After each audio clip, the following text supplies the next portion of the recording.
Listen. Yeah, go ahead. Oh, so you want to talk about Joan? No, not now because we don't have time. What?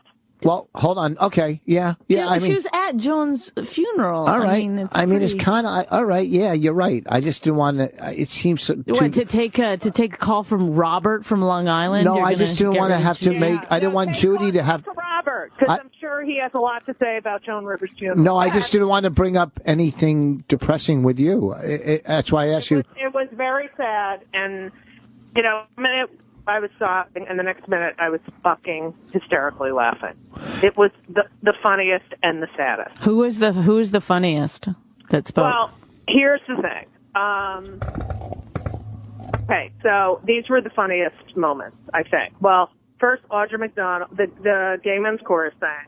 Then Audra McDonald sang "Smile Though Your Heart Is Breaking." That's when I completely lost it. Yeah. Then the rabbi came up. He made fun of himself. So that was good. But then, Howard Stern did the first eulogy, and he wasn't on the program because he actually asked to speak.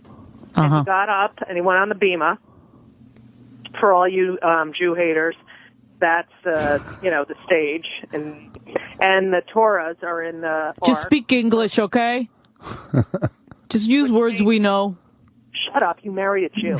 Now, and Raina, how Jewy is that name?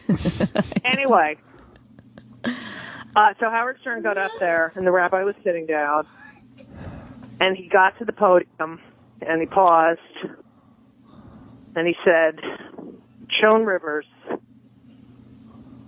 had a dry vagina." That was his opening line? Yes.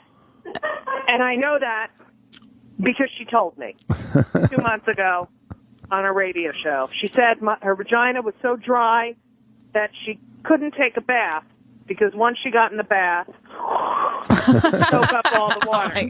She probably really said that on a show, right? No, she did. I saw her in July, and then he said, and she said her vagina was so dry that if Whitney Houston had a vagina as dry as hers, she would be alive today. Oh my God, because she wouldn't drown. Okay, this is on the bema in the synagogue. Oh my God. And then from that to, sad, and then Deborah Norville. You remember Deborah? Yeah. She was like best friends with Joan. That's what I understand from for all like 25 years. Yeah. I couldn't believe it. Who the hell knew? Then she was amazing. And then her friend Margie Stern was so fucking funny. She just told stories about how they used to try to one-up each other. And it was fucking hilarious. Then, believe it or not, Cindy Adams was fucking hilarious. With the Post, right? The columnist. Yeah, she was hilarious. Yeah. And then, and the rabbi, no, you can't talk. I need this for my career. Well, but Judy, listen, we only have 4 minutes left, and then we're off the air. So too bad. Then Hugh Jackman. I heard he sung it. I heard it was so. It was the most unfucking believable thing. He sang "Quiet, There's a Lady on Stage." Then everyone's like crying, and I'm getting chills just saying it. And then he got, it builds. The song builds, unlike your career. It just builds. Yes. And everyone was on their feet, clapping, and he pointed to the sky and was still singing, and they're clapping, and he finishes the song, and she got the most amazing standing ovation. Aww. Like, no one wanted to sit down. And then the bagpipes came on. I heard they were insanely great. Unbelievable. They came out, New York Police Department. They played Amazing Grace in a synagogue. And then they started playing New York, New York, and everyone walked out. It was so unbelievable. Did you know her like really well? I mean, were you like, if she saw you, she would say, "Hi, Judy"? Yes. That's amazing. Did you work with her at all, ever? I did a couple shows with her. I did her show "Can We Shop" in like 1994, and I would do other things with her. And then she would always give me really great advice, but it was... Why didn't you listen? Go ahead. Not funny. Okay. You know why? Because I did listen. That's why I have 2 Emmys, okay? Oh, shut up, Elisa. You should hear the shit he says to me. Anyway. Fucking Judy's the Wow. one. Judy booked me on Rosie. Judy's the one who got me on Rosie. Go ahead. I thought I did. I tried to get everyone. Anyway, so, and then I don't know, I would bump into her more often, more recently, and, we emailed, and she was in Provincetown at Town Hall, and I emailed her, we can't wait for you to come, blah, blah. And she's like, call my, here's my assistant's email. He'll get you tickets. I already have tickets I'm like the queen of Provincetown. Anyway, so, and she said, oh, don't come. I'll be too nervous.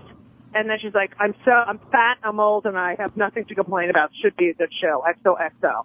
Oh, that's great. Well, listen. And then, shut the fuck up, I'm not done. And then she asked us to come. We hung out with her in between shows.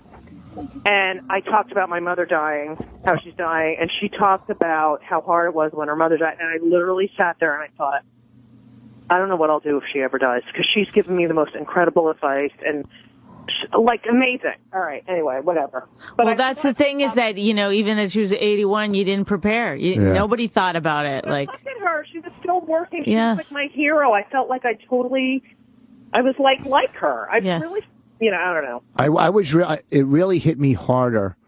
I don't want to say anyone else. Well, not obviously Patrice, because I was good friends with Patrice, but as comics, I didn't really know. You know what I mean? It really wow. But you still think because I grew up even when I wasn't a comic. It's a part of your life. Yeah. Even when I wasn't. Time I could talk. Yeah. Even when and it really, it's just and another thing is you didn't expect it. You didn't fucking certain whatever. It's just it really that hit me harder. Yeah. And just the fact that you hung out and knew her is so cool. You know what I mean? Yeah, and she really. She came from the shit. She never stopped. She never let anyone, she had so many doors closed in her face, and she's just tough shit. And she was never more relevant or famous. I know. It's so true. It's the craziest What thing. I loved about her, 2 things. 1, she never apologized, never fucking apologized. And 2, the last thing that made me really, really like her, when she on TMZ stood up for Israel. She was great. I know. They all and she was like, what do you expect? They put their, Yeah. Yeah, I know. I love this lady because everybody in fucking Hollywood is so scared to talk positive about Israel now. And she said, what the fuck are they supposed to do? Right. Because everyone just lies, about Israel. It's all bullshit. They don't know what the fuck's going on. Yeah. Anyhow, listen, anytime you want to come in, we got to have... Oh, we need to have me and Elisa come in. Elisa's a real therapist. Oh, that would be fantastic. Oh, wait. And I am her, full-time patient, and we can do the thing. Do you want to do it on radio? We'll do it on radio. Yeah, next Tuesday. Funny. That's so fucking funny. All right, don't. She'll be all over Bonnie because Bonnie's like. Well, I'll call you. We'll try to do it next Tuesday. All right. Thank you. You're the best. Thank you, Judy. You guys are. You're the best. Say hi to Raina. All right, bye. Bye. Father's a loser. Bye. And Robert from Long Island, you're gonna have because I want to know because he's the guy that he's gonna give us an update. His ex moved 4 doors down, whatever. But he's gonna have to call back next. Yeah, call back next week. Next Tuesday, we're gonna be on again. Oh, I fucking put him on the air. Bye. Next Tuesday, we're gonna be back at our regular time. Okay, 7 so to 9 listen. Tuesdays. This weekend, Bonnie will be at Bananas. Bonnie will be at Bananas in Hasbrook Heights. This Thursday, I'll be at Coyote, Maverick, Danbury, Connecticut. Friday, the Chance in Poughkeepsie. Saturday, Marissa's in Trumbull. Download Women Aren't Funny on iTunes. Thank you. We will see you next Tuesday. We're out. See you next Tuesday.